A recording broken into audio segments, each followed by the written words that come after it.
Hello friends, welcome to my channel truth of share market. So discuss कर लेते हैं about Nifty Bank Nifty analysis for 23 October Monday के लिए।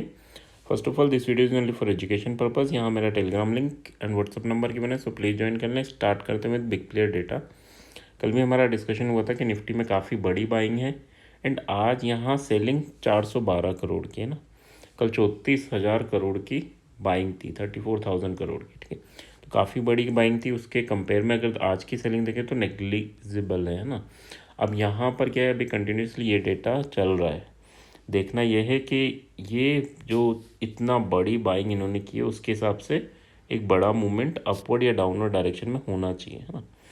और वो इस एक्सपायरी से पहले होना चाहिए। अब ये भी हो सकता है कि एक्सपायरी के दिन हो, या फिर ये हो सकता है कि हाँ धीरे धीरे करके एक डायरेक्शन में ही मूवमेंट हो। लाइक गिरने लगे मार्केट तो गिरता जाए। आज 0.5% गिरा, कल 0.5% गिरा, परसों फिर 0.5% गिरा, तो इस वे में गिरता रहे ना। और एक बड़ा मूवमेंट आपको एक्सपायरी से पहले इसमें दिखेगा। क्यों दिखेगा? क्योंकि काफ़ी बड़ी बाइंग कर रखी है एफ ने ऑप्शन में। एंड आज अगर ये इसमें से 20,000 करोड़ या 30,000 करोड़ निकाल देते तो समझ में आता कि हाँ यार ये अब मूवमेंट नहीं कराएंगे, बट हाँ इन्होंने सेलिंग नहीं की है। बैंक निफ्टी की बात कर लेते हैं तो बैंक निफ्टी ऑप्शन में 1800 करोड़ की सेलिंग है, छोटी सी सेलिंग है। फिर निफ्टी की बात करें, फिर निफ्टी में 9,300 करोड़ की बाइंग है। यहाँ देखो छोटी सी सेलिंग है और यहाँ काफ़ी बड़ी बाइंग है, ठीक है। तो अब कल बैंक निफ्टी में भी मूवमेंट पॉसिबल है एंड फिर निफ्टी में भी मूवमेंट पॉसिबल है एंड साथ में निफ्टी भी है। मिड कैप निफ्टी की एक्सपायरी है मंडे को एंड मिड कैप निफ्टी में भी इन्होंने 1100 करोड़ की बाइंग कर रखी। तो अगर एज अ बायर मुझे एंट्री करनी है तो मैं मिड कैप निफ्टी में एंट्री कर सकता हूँ, फिर निफ्टी में एंट्री कर सकता हूँ मंडे, ठीक है। अब इसमें क्या है, इसमें हम किस वे में एंट्री करेंगे वो चार्ट एंड ऑप्शन चेन में डिस्कस करेंगे। यहाँ देख लेते हैं कि विक्स डाउन हुआ है, यानी इतनी स्ट्रॉन्गली सेलिंग हुई है मिड कैप निफ्टी में, बट उसके बाद भी अगर आप देखेंगे तो यहाँ पर विक्स डाउन हुआ है ना।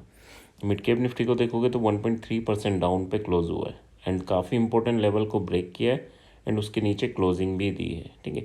तो अभी देखना ये है कि वापस कल, क्योंकि लेवल कोई भी ब्रेक होता है अगले दिन वापस आ जाए तो फिर उसका पॉजिटिव इम्पैक्ट भी होता है, ठीक है।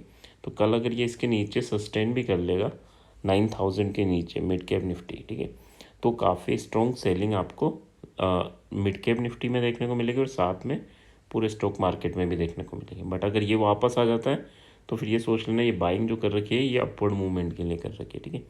तो थोड़ा सा फोकस आप कर सकते हैं मिड कैप निफ्टी पे। अब देख लेते हैं बाकी डेटा। तो यहाँ एफ ने कैश मार्केट में बाई किया है, डी ने भी कैश मार्केट में बाई किया है। छोटा सा अमाउंट है, नेगलेक्ट कर सकते हैं हम, क्योंकि एज अ ट्रेडर आपको अमाउंट अगर बड़ा है तो ही कंसिडर करना है, अदरवाइज अवॉइड करना है, ठीक है। यहाँ अगर इंडेक्स फ्यूचर की बात करें तो छोटी सी सेलिंग है। तो मेन जो डेटा है दैट इज़ इंडेक्स ऑप्शन आज भी, और जो लास्ट डेटा था दैट इज़ ऑल्सो इम्पोर्टेंट, ठीक है। तो अभी वीकली पोजीशन इनकी काफ़ी स्ट्रॉन्ग बिल्ड है। आज मूवमेंट नहीं हुआ मतलब वो डिके ही हुए होंगे जो भी इन्होंने बाय के सेल कर रखा है। तो कल परसों ये एक बड़ा मूवमेंट कराएंगे, 1.5% एटलीस्ट, ठीक है, इतना मूवमेंट कराएंगे। पॉसिबल यही है कि या तो ये लोअर लेवल जो इसने टेस्ट किए थे 19,255 तक जाए, या फिर ऊपर अगर ये ब्रेक करेगा तो फिर ये 20,050 तक, ठीक है, यहाँ तक के लेवल इजीली अचीव कर लेगा। कब तक? इस एक्सपायरी तक। बट हाँ बाकी मार्केट सुप्रीम है, ये जो भी चीज़ें हैं वो 80% वर्क करती हैं ना, तो बाकी 20% कुछ और भी हो जाती हैं चीज़ें। यहाँ देखें निफ्टी के चार्ट पे, निफ्टी का चार्ट क्या बोल रहा है, तो देखो ये एक एम पैटर्न है और एम पैटर्न पे डबल टॉप लगा के इसने नेकलाइन के नीचे क्लोजिंग दी, ठीक है। नेकलाइन डायरेक्टली गैप डाउन से ब्रेक किया, ऊपर जाने की कोशिश की बट फेल हो गया।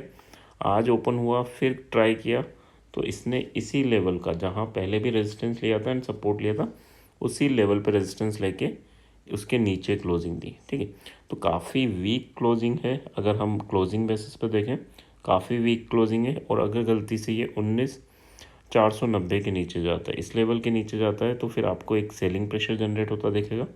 कहाँ तक? 19,370 पहला टारगेट रहेगा और 19,255 हमारा सेकंड टारगेट रहेगा, ठीक है। बाइंग कब आएगी? तो बाइंग की अगर हम बात करें तो जो ये रेजिस्टेंस है जो आज के हाई है उसको अगर ब्रेक करेगा तो आपको 19,700 तक के लेवल इजीली देखने को मिलेंगे। एंड फिर 19,847, ठीक है। और अब अगर ये ऊपर जाएगा तो ये ट्रिपल टॉप नहीं बनाने जाएगा, इसको ब्रेक करके ऊपर की साइड मूवमेंट देने ही जाएगा अगर ऊपर गया तो। पर जब तक इसके ऊपर नहीं जाता हमें बाइंग के बारे में सोचना ही नहीं है, और जब तक 19,494 490 के नीचे नहीं जाता तब तक हमें सेलिंग के बारे में नहीं सोचना।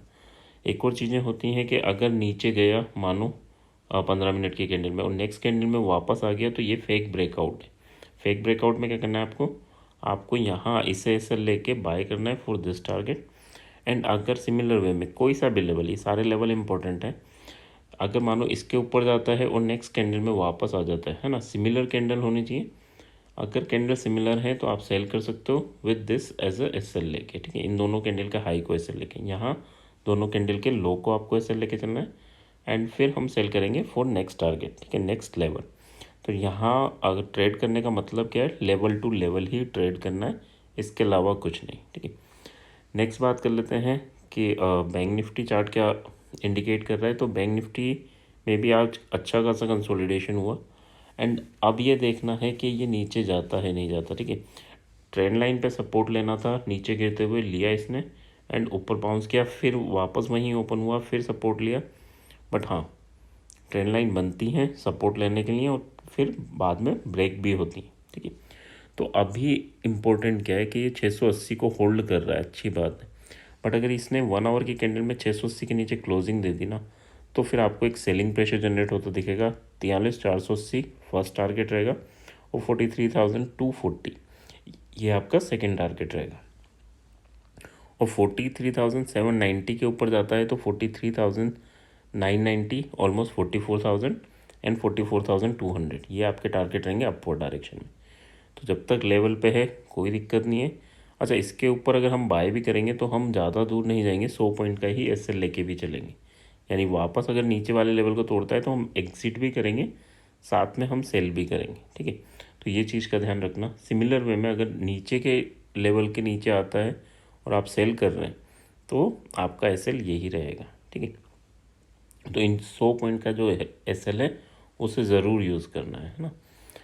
अच्छा, इस बार बैंक निफ्टी की एक्सपायरी वेंसडे को नहीं होगी, थर्सडे को होगी, बिकॉज मंथली एक्सपायरी है। तो थोड़ा उस चीज़ का भी ध्यान रखना। हमारा माइंडसेट वो रहता है कि वेंसडे को एक्सपायरी है, उसके हिसाब से हमारी प्लानिंग रहती है। तो थोड़ा ध्यान रखना, मंथली एक्सपायरी है, थर्सडे को होगी। ऑप्शन चेन की बात कर लेते हैं। ऑप्शन चेन क्या इंडिकेट कर रहा है, तो 19,542 यहाँ मार्केट ने क्लोजिंग दी है। एंड यहाँ पर देखें तो रेजिस्टेंस कहाँ बिल्ड है, 19,500 पे रेजिस्टेंस बिल्ड है, 19,600 पे काफ़ी स्ट्रॉन्ग रेजिस्टेंस बिल्ड है ना। तो 600 नहीं टूटना चाहिए, ठीक है, ये तो नहीं टूटना चाहिए। और इसके बाद जो रेजिस्टेंस है दैट इज़ 19,800 19,700, हर 100 पॉइंट पे रेजिस्टेंस बिल्ड है और स्ट्रॉन्ग रेजिस्टेंस बिल्ड है, वीक नहीं है। यहाँ अगर हम बात करें तो 19,500 पर नो डाउट सपोर्ट है, 84 लेक का है ना। यहाँ 3 जगह 84 थे, यहाँ देखो 84 लेके 400 पर अगर आप देखोगे तो 58 लेक, और उससे नीचे जाओगे तो और कम होता जाएगा। फिर मेन रेजिस्टेंस सपोर्ट कहाँ बिल्ड है, तो 19,200 पर, ठीक है। तो अगर यहाँ से फिसलता है मार्केट तो काफ़ी नीचे तक जाने की पॉसिबिलिटीज़ हैं।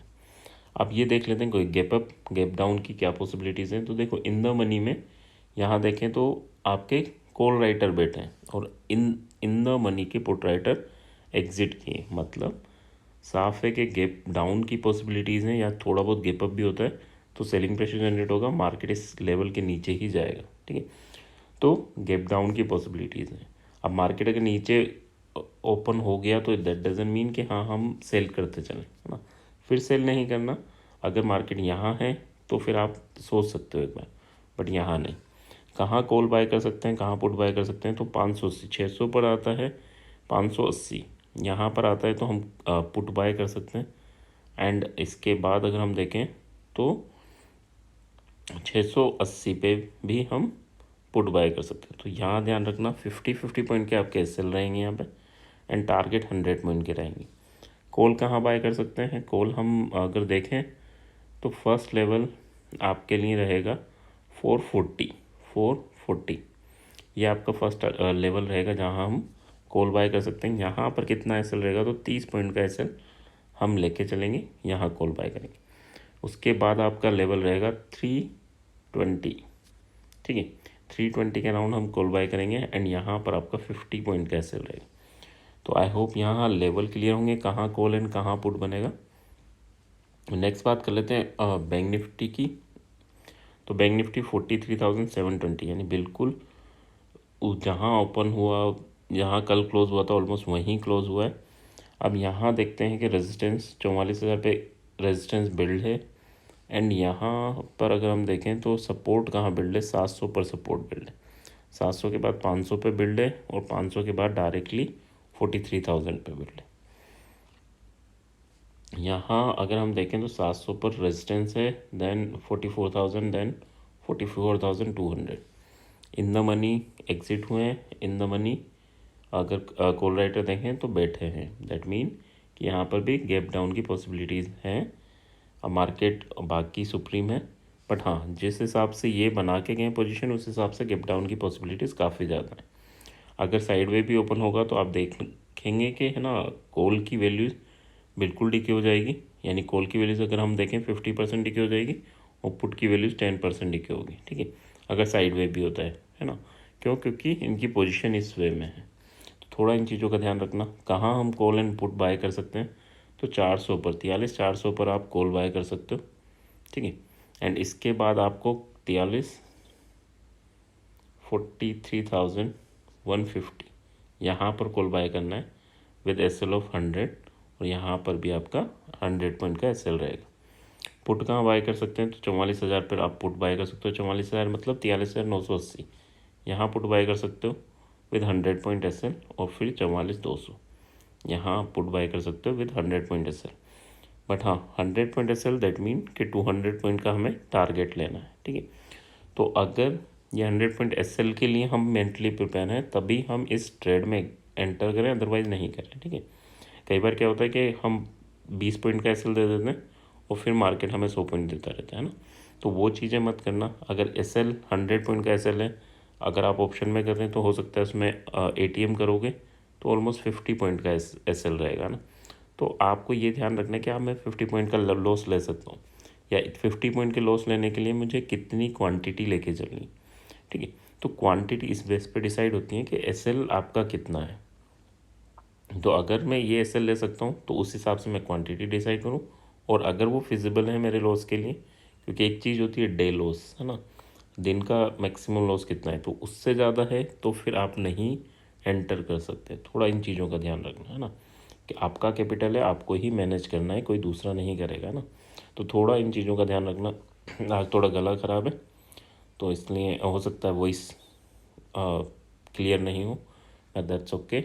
मुझे जो पॉइंट बताने थे मैंने मेंशन कर दिए। आई होप आपको पसंद आएगा। If you like it please like and comment. Thank you.